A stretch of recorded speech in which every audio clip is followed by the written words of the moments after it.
siswi Sekolah Tinggi Ekonomi Binakarya. Assalamualaikum warahmatullahi wabarakatuh. Saya Fiatna Ilyani dari kelas E Manajemen Pagi semester 2, siswi Sekolah Tinggi Ilmu Ekonomi Binakarya, Kota Tebing Tinggi. Di sini saya akan menjawab soal prakuis yang diberikan oleh dosen saya yang berbidang studi ekonomi makro. Oke, langsung saja kita ke pembahasannya. Yang pertama, jelaskan bagaimana perubahan suku bunga dapat mempengaruhi permintaan uang di masyarakat sehingga mengakibatkan perubahan terhadap kegiatan ekonomi. Nah, jadi suku bunga itu adalah harga uang. Jadi, jikalau harga uang naik, maka masyarakat akan merasa enggan untuk meminjam uang ke bank. Nah, tetapi sebaliknya, jikalau harga uang itu menurun, maka pastinya kebanyakan dari masyarakat akan memilih untuk meminjam uang ke bank. Nah, next, nomor 2. Jelaskan menurut pendapat Anda apa perbedaan kebijakan tarif barir dengan kebijakan non-tarif barir. Nah, jadi, tarif barir adalah suatu kebijakan proteksionis terhadap barang-barang produksi dalam negeri dari ancaman membanjiri barang-barang sejenis yang diimpor dari luar negeri dengan cara menarik atau mengenakan pungutan biaya masuk kepada setiap barang impor yang masuk untuk dipakai atau dikonsumsi habis dari dalam negeri. Hambatan non-tarif sendiri itu merupakan berbagai kebijakan perdagangan selain biaya masuk yang dapat menimbulkan distorsi sehingga mengurangi potensi manfaat perdagangan internasional.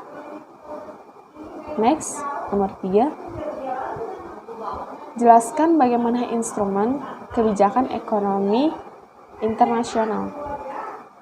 Jadi, di sini terdapat beberapa kebijakan dalam ekonomi internasional, di mana yang pertama itu ada kebijaksanaan perdagangan internasional.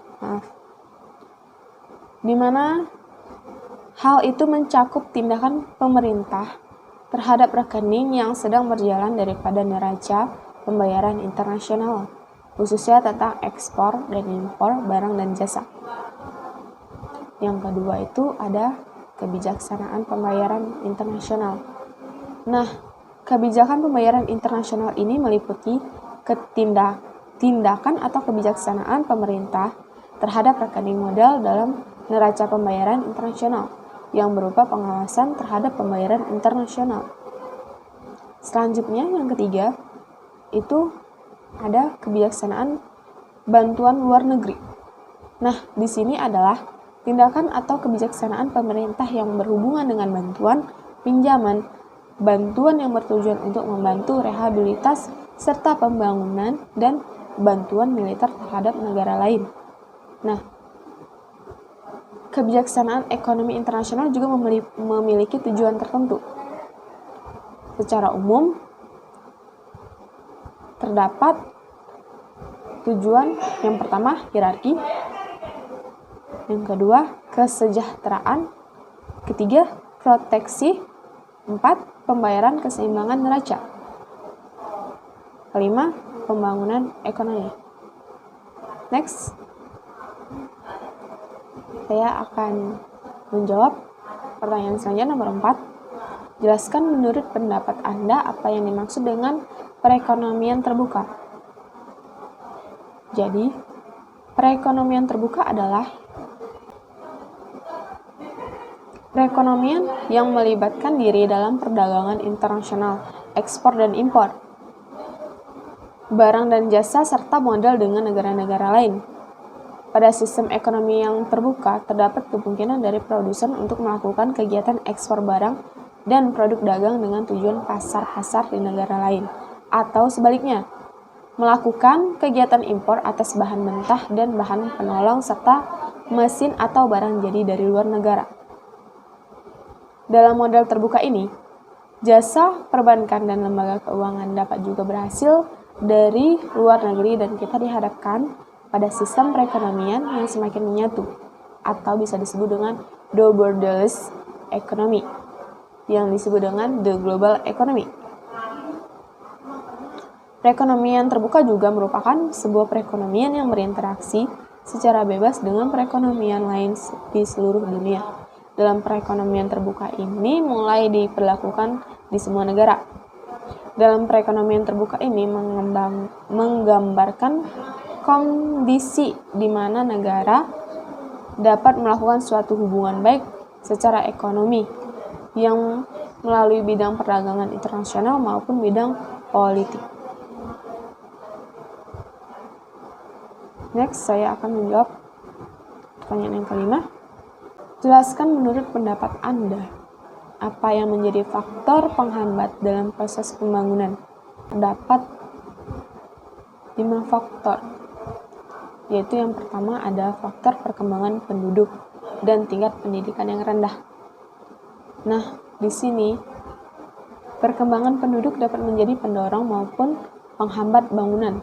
Perkembangan penduduk yang cepat atau tidak selalu menjadi penghambat dalam pembangunan ekonomi jika penduduk tersebut mempunyai kapasitas untuk menyerap dan menghasilkan produksi yang dihasilkan.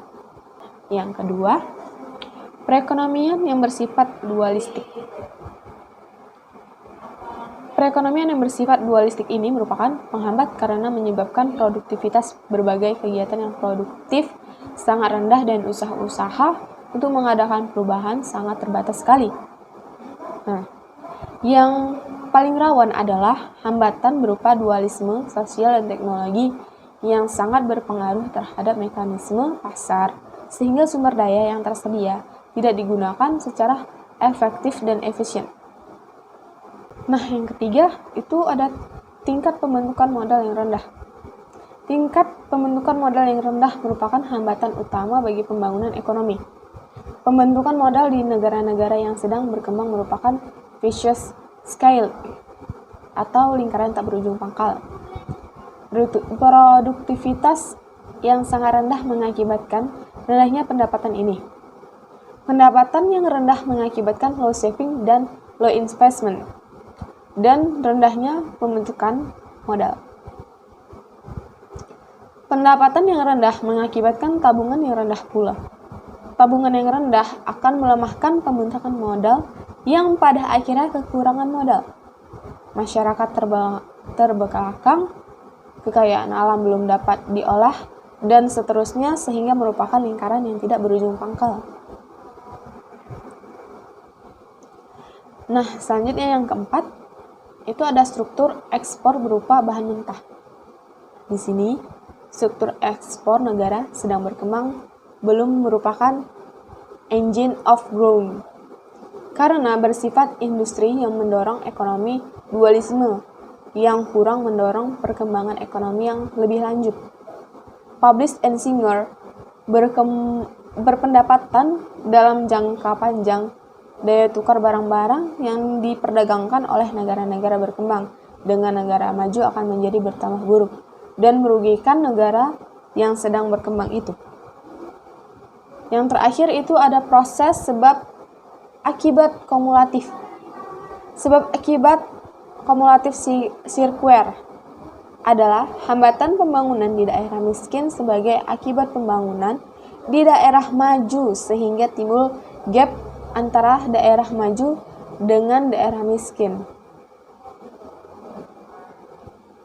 Nah, di sini terdapat faktor yang menimbulkan backwest effect.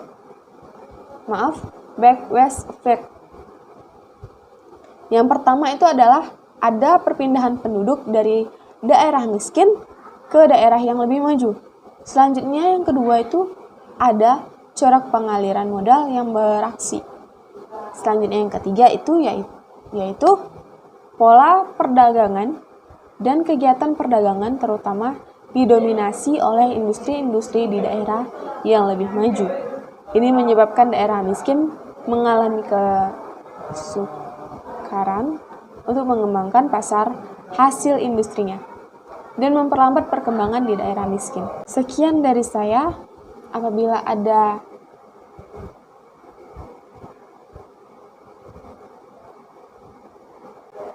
Sekian dari saya. Apabila ada kata-kata yang salah saya ucapkan, mohon dimaklumkan dan dimaafkan.